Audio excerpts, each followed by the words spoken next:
All right, Alexander, let's talk about Keir Starmer and his coalition of the willing, which is now turning into the coalition of the volunteers, I guess, because whatever countries want to volunteer to join Keir Starmer on his Ukraine peacekeeper ventures, they can go to the many meetings that he's holding in London. But it does look like this coalition of the willing, which was the UK and France, with a little bit of Denmark sprinkled in, that this thing has collapsed. What are your thoughts? I think it has collapsed. I think it always had about it a quality of unreality. But it's increasingly clear that more and more European countries are opting out of it. Meloni in Italy has said no. She says that this whole thing is premature and even ill-conceived. She's made it absolutely clear that she's not sending Italian troops to Ukraine under any circumstances. She's, I think, seeing the polls in Italy and is getting the sense of Italian public opinion, and they're dead against it, as are members of her own government. I think Spain is coming out against it too. I think in Germany, there's no enthusiasm for this. Poland is adamantly opposed to it because they see this as weakening Poland's own military defense. So I think that what we've seen over the last about last week, is that more and more European countries, the moment they began to understand that Starmer was actually serious about this, they said, enough's enough. Look, this man is out of his mind. We are not going to Ukraine. We don't want to have anything to do with this. And they're pulling out. The other thing is the Americans clearly are not behind this. They're not going to provide the backstop. They're not going to provide the guarantee that Starmer was saying was the essential necessity for this. And so that's all ended. The Russians, of course, have been adamantly opposed all along, and they are maintaining their opposition. So a couple of days ago, Starmer came up with a new idea. He said, well, maybe we won't send troops to Ukraine. Maybe we will actually patrol the skies over Ukraine with our air forces, British and French fighter jets and all of that, which would have to be based in Poland, by the way. Just saying. The Russians would interpret that, of course, as an attempt to create a no-fly zone, which it is. And again, there is apparently a shift against this, both by European countries and, most importantly, by Britain's own military. Now, there has been an excoriating article about all of these ideas appearing in the Daily Telegraph today, and it is clearly sourced from people within the military. In fact, it says so. And you have one military, these are all anonymous because they're serving military officers, but one source after another basically saying this idea is harebrained. We don't know what kind of mission these troops would be sent to do, how this would work. There's no possibility of sorting out the logistics. We're talking about a 10 to 20, 30,000 man force. The Russians have at least 700,000 men around Ukraine. The Ukrainian army is already much bigger than ours. What are these people intended to do? What is the military logic and rationale behind the mission? So you can see that the military, the British military, are turning against it as well. And there is a particularly cruel passage in this Daily Telegraph article. And you have to understand now, British irony, if you like. They're saying that, there's a huge amount of respect within the military for the fact that Starmer has given this idea so much of his time, that he's worked on it so hard. But, this really isn't working. When people say that he's given a lot of his time and that he's worked very hard on it, the military people are basically saying to Starmer, mind your own business. Yeah. Is this about Brexit? You floated out this possibility a couple of weeks ago that a lot of this could be about some sort of a return to the European Union. Not an official return of the UK to the European Union, but there is talk about the UK signing a customs union deal with the EU. And I do get the sense, reading many articles on Starmer's plans for Ukraine, that a lot of it is done in coordination with Ursula and the other guy at the council. What's his name? Costa, the guy that took over for Michel. And they are talking a lot about coordinating their defenses, their defense budget, their defense spending. And it does feel like this could be some sort of a consolation prize for Starmer, for the European Union. Okay, the United States, they're pulling away from us. Yes, we were defeated in Ukraine. We were not able to send a peacekeeping mission to Ukraine either. But what we did accomplish is we accomplished some sort of reversal of Brexit. So now the UK and the EU, we're best buddies again. What are your thoughts on that? That is exactly what it is ultimately all about. I mean, obviously there is a personal issue about Ukraine. Starmer is fixated with Ukraine. So is much of the British political class. Or to be more precise, they're fixated with Russia.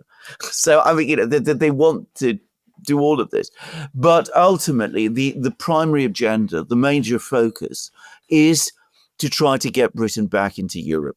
And they can't reverse Brexit immediately, but they say to themselves, if we can establish some kind of new military relationship with the EU, if we can start working with Ursula and Costa and all of these people, if we can create some kind of French-British axis with Macron, who's showing signs of being very, very worried about Merz and the things that the Germans are up to, then, that brings us back to Europe.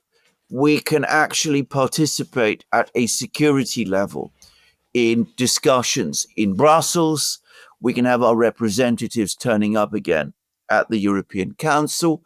We might even have Starmer himself coming to meetings of the European Council. The European Council, for those who people don't know, is the highest body of the European Union. So he would obviously be there supposedly only to discuss military and security policy. But it would be him coming back into the door. It would be reversing Brexit by stealth in a way.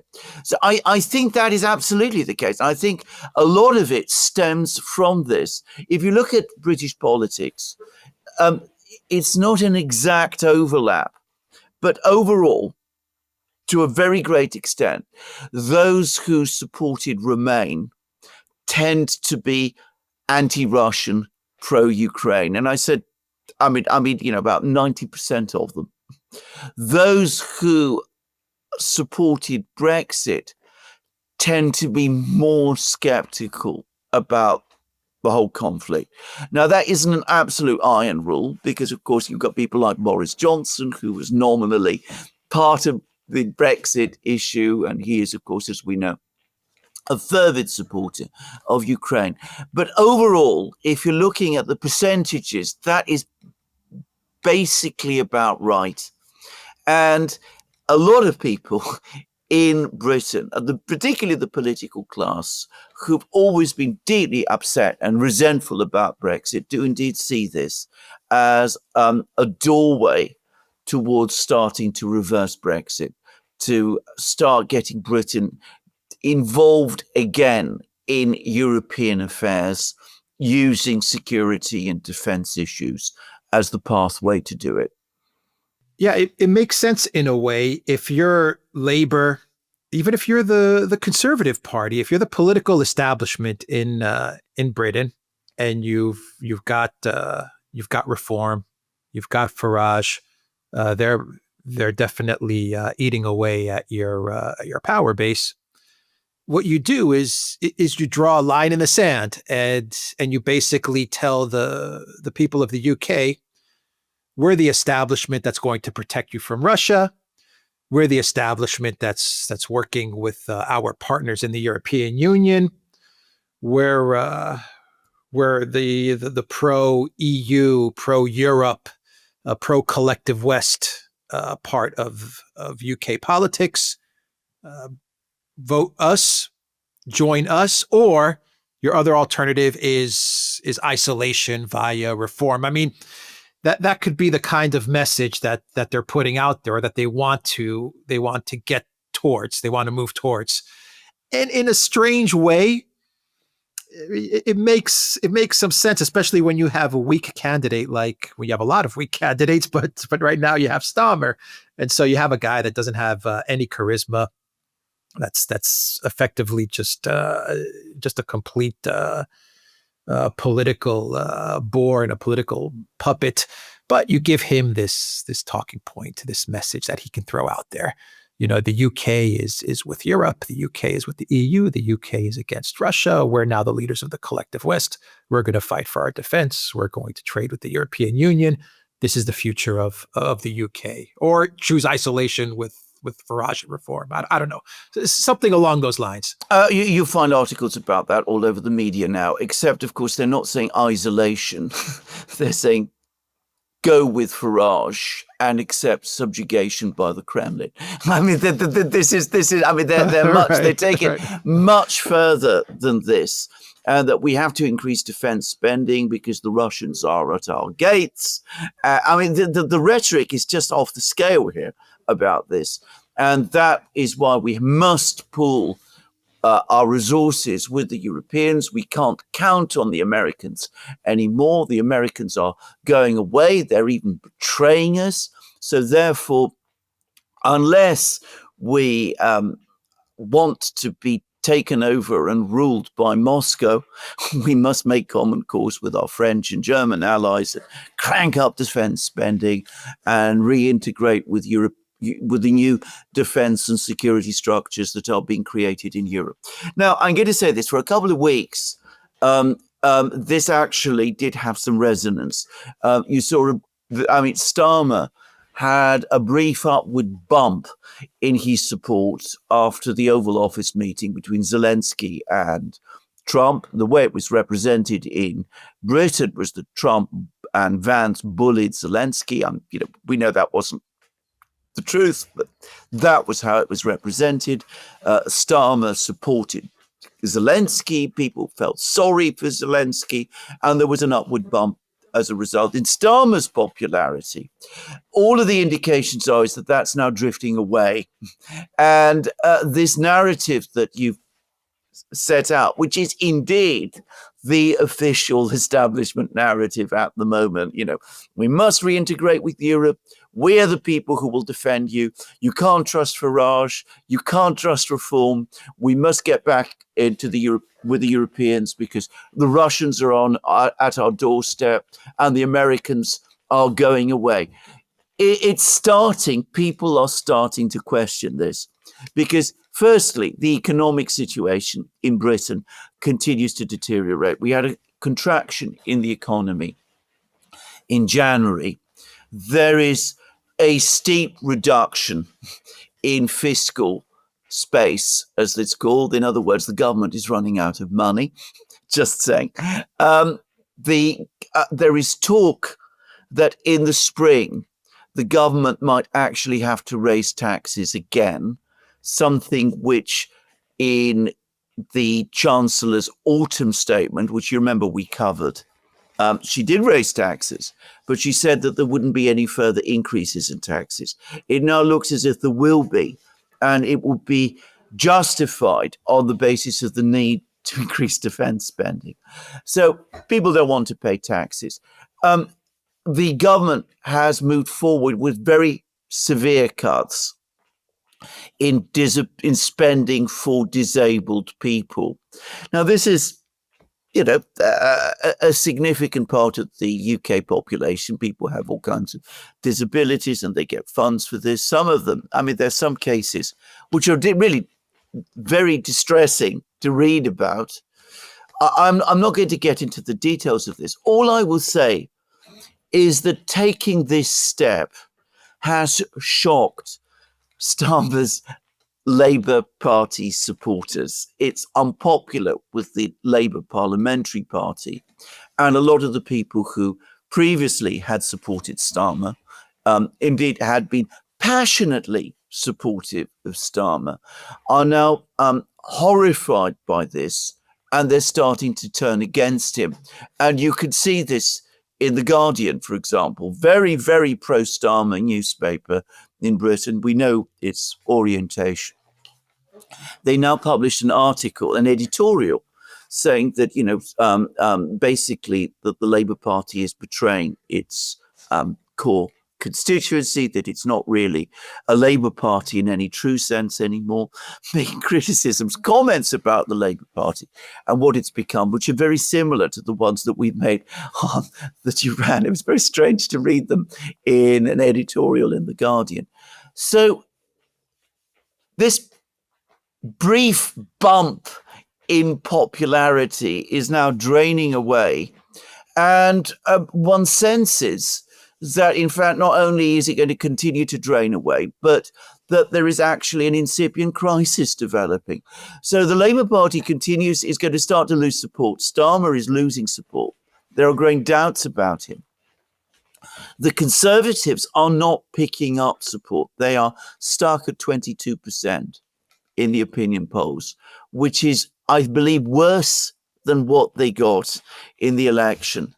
Their new leader, Kemi Badenoch, I think universally is acknowledged to have been a failure. She's completely failed to make any political impact. Over the last couple of weeks, we've had a major attack on Reform and on Farage over an internal dispute within Reform. That doesn't seem to have had any effect on Reform's popularity, and it seems to be over anyway. And perhaps more alarming still, there's now been confirmation that Farage and Dominic Cummings, remember him? He was the man who used to be Boris Johnson's chief advisor. He was the man who ran the official Brexit campaign in 2016. He was the man who came up with the famous slogan, "Take back control." He's widely considered to be the single most skilled campaign manager in Britain.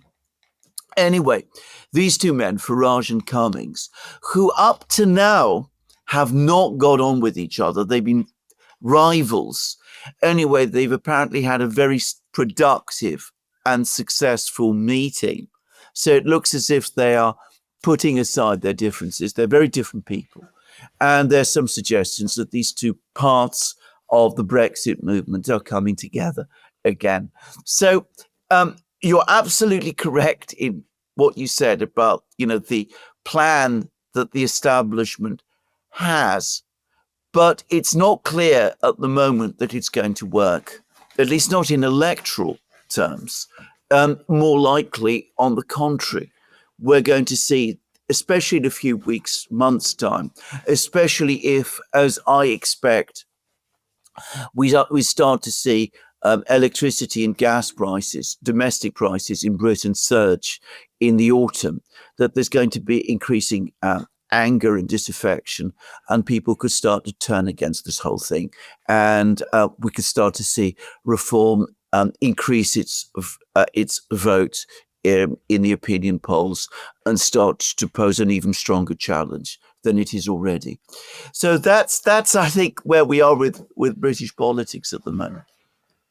Can you comment quickly on what's going on in the European Union and with Ursula? There's an article in Bild which is claiming that Ursula has lost a lot of her power. She's no longer the queen of Europe because the United States, they want nothing to do with Ursula. J.D. Vance, when he was at the AI summit in Paris, when Ursula was ready to speak and give her speech, he walked out of the room. I don't think there's been any high-level contact between the Trump administration and Ursula. She definitely has not been at the White House or the Oval Office. She has not been invited to meet with Trump. So I think that says a lot. There is talk that the the defense fund, the defense budget, this 800 billion that Ursula is trying to push through. This is her way of trying to reassert her dominance in Europe by creating this defense fund.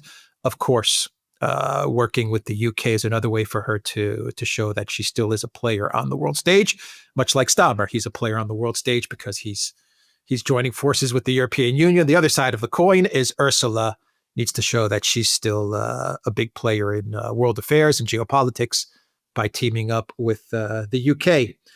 But no doubt her power has definitely diminished because the Trump administration wants nothing to do with her. The United States is not so interested in Europe. And that's where a lot of her power came from, the Biden administration and their support for her and for the European Union. Of course, we have all her failures. It's been 5-6 years of failure when it comes to Ursula von der Leyen as the commissioner. A gigantic, huge failures. And Project Ukraine, the fact that she's lost the war to Russia, that's going to be a big failure for Ursula. Never mind the fact that she's not in any of the negotiations either. Anyway, your thoughts there, and we'll wrap up the video. Well, that's a very interesting story, and it's absolutely true, by the way. I mean, Ursula is now coming under a serious challenge, and it's absolutely the case that the Trump administration wants absolutely nothing to do with her and is avoiding having any contact with her. I mean, they are making it fairly clear, by the way, that they blame her for what they see as the massive democratic backsliding in Romania. Just saying. Which, remember, the Americans, J.D. Vance himself brought up. So he's got personal issues with Ursula. And you're absolutely correct that Ursula rose to prominence because she had the backing of the Biden people. I mean, she was there with Biden all the time. She got on incredibly well, Blinken and Sullivan and all of that. So suddenly she's looking very isolated. I mean, she's no longer got the support from the Americans that she once did. You're also starting to get hit pieces about her, by the way. I mean, I read one which spoke about, how she was isolated. She'd isolated herself, that she only works with a small group of very trusted people, basically from the Baltic states and things of that kind, that she's a poor manager. What a surprise. Nobody noticed. The corruption. They're talking a lot about the corruption exactly. And, so you're and the starting jabs to get, and all that, the text messages. Exactly. Yeah. Now, all of this, of course, is partly because the Americans are turning against her, but there is a much, much more powerful enemy much closer to home. And that is apparently Friedrich Merz, who is the new chancellor, or will soon be the new chancellor of Germany. Now, one of the reasons Ursula became so strong is because for the last 3 years, we've had a weak, chaotic government in Berlin. Scholz was not a strong chancellor. The coalition he led was very fractious.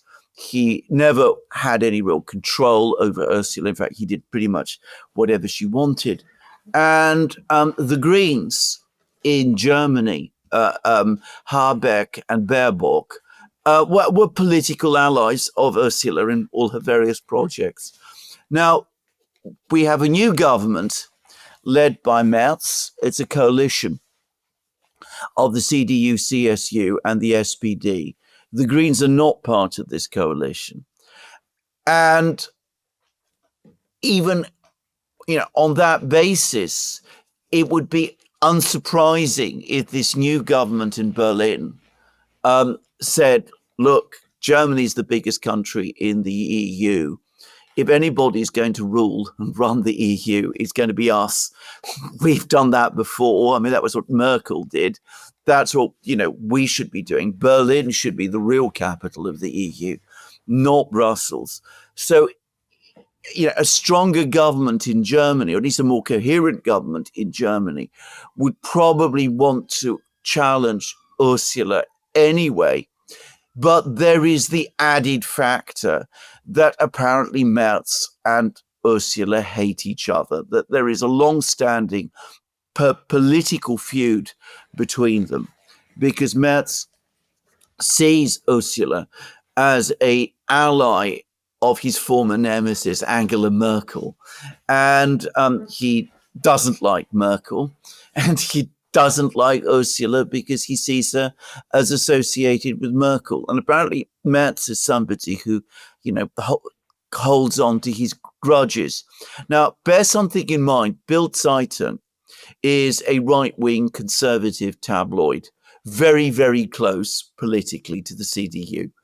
So the fact that they are saying that Ursula is losing her power is perhaps they're saying that because somebody from Merz's office is telling them to.